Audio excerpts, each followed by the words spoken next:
Hello guys, today I will show you about listtile widget in Flutter. So how to make use and how to make create new data file. Name is about listtile. Import material will be automatically import. Use stateless widget. Name is about listtile. Return is a scaffold. A bar. Title is a text. About application.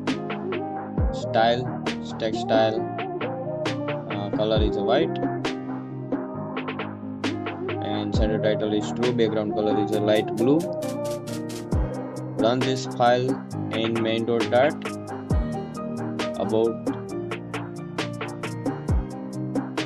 This file is wrong. About list, okay. So you can see the output will be displayed in the body part. I will use a center. In the child I will use a body listtile.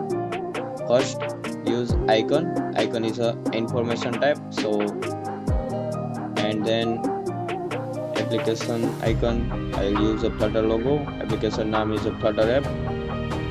Application layers. Application version you can set any version. And in the children I will use a text created by Flutter guys. So run it.